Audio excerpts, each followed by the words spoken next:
పెళ్లి రోజు కదా అని కుటుంబమంతా కలిసి సరదాగా హోటల్కి వెళ్లి బిర్యానీ తిన్నారు. 1000 రూపాయల బిల్లు కట్టి ఇంటికి వచ్చిన కాసేపటికే వాంతులు విరేచనాలయ్యాయి.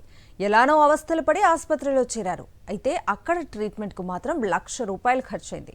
ప్రాణాలతో చెలగాటమాడుతున్న హోటళ్ల దందాకు ఓ కుటుంబం చావు చివరి అంచుల వరకు వెళ్లి వచ్చిన ఘటన రంగారెడ్డి జిల్లా షాద్నగర్లో చోటు చేసుకుంది. ఈ ఘటనతో స్పందించిన ఫుడ్ సేఫ్టీ అధికారులు హోటళ్లలో తనిఖీలు నిర్వహించారు. హైదరాబాద్ సహా రాష్ట్ర వ్యాప్తంగా ఫుడ్ సేఫ్టీ అధికారులు వరుస దాడులు చేస్తూ హోటళ్ల అసలు స్వరూపాన్ని బయటపెడుతున్నారు. కల్తీ సరుకులు, నాణ్యత లేని మెటీరియల్స్ తో దందా చేస్తున్న హోటళ్లను సీజ్ చేస్తున్నారు. అయినప్పటికీ కొన్ని హోటళ్లు తీరు మార్చుకోవడం లేదు. ప్రజల ఆరోగ్యం ఏమైపోతే మాకేంటి, మాకు కావలసింది డబ్బులు అన్నట్లు విచ్చలవిడిగా ప్రవర్తిస్తున్నాయి. అవే నాసిరకం సరుకులు, కల్తీ రా మెటీరియల్స్ తో వంటలు చేస్తూ ప్రజల ప్రాణాల మీదకు తెస్తున్నారు. తాజాగా రంగారెడ్డి జిల్లా షాద్నగర్ లో ఓ హోటల్లో బిర్యానీ తిన్న కుటుంబం చావు చివరి అంచుల వరకు వెళ్లి వచ్చింది. కావాలి నరేందర్ అనే వ్యక్తి తన పెళ్లి రోజు సాయిబాబా ఫ్యామిలీ రెస్టారెంట్ కు వెళ్లాడు. కుటుంబ సభ్యులతో కలిసి మండి బిర్యానీ తిన్నారు. తరువాత ఇంటికి చేరుకున్నారు. ఒకరి తర్వాత ఒకరికి వాంతులు విరేచనాలు అయ్యాయి. దీంతో శంషాబాద్లోని ప్రైవేట్ ఆస్పత్రిలో అడ్మిట్ అయ్యారు. అప్పటికే నరేందర్ కు రక్తపు వాంతులు విరేచనాలవ్వడంతో ఐసీయూలో చేర్చారు. ఆయనతో పాటు ఆయన భార్య మంగమ్మ, కుటుంబ సభ్యులు మొత్తం 8 మందికి అస్వస్థత కావడంతో ఆస్పత్రిలో చికిత్స పొందుతున్నారు. పెళ్లి రోజు కదా అని బిర్యానీ తిని హోటల్లో 1000 రూపాయలు ఖర్చు చేస్తే ఆస్పత్రిలో 1,00,000 రూపాయలు కట్టాల్సిన పరిస్థితి వచ్చిందంటూ కుటుంబ సభ్యులు ఆవేదన వ్యక్తం చేస్తున్నారు.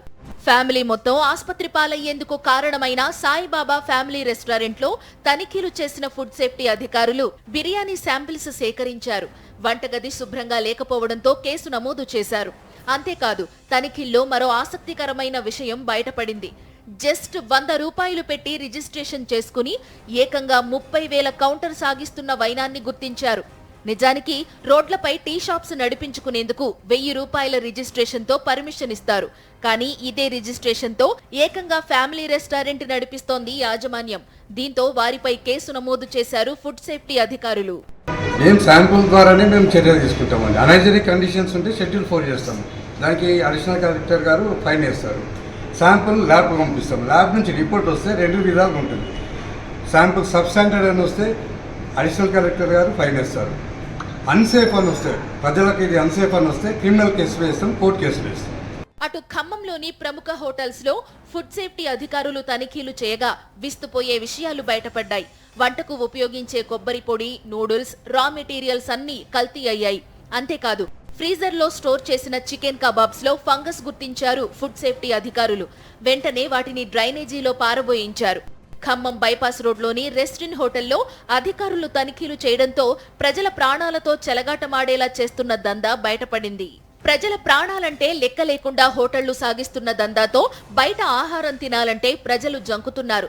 శుభ్రంగా లేని కిచెన్లు, నాసిరకం సరుకులు, కల్తీ నూనెలు, ఏమాత్రం సేఫ్టీ పాటించకుండా చేస్తున్న వంటలతో ప్రజల్ని ఆస్పత్రుల పాలు చేస్తున్నాయి హోటళ్లు.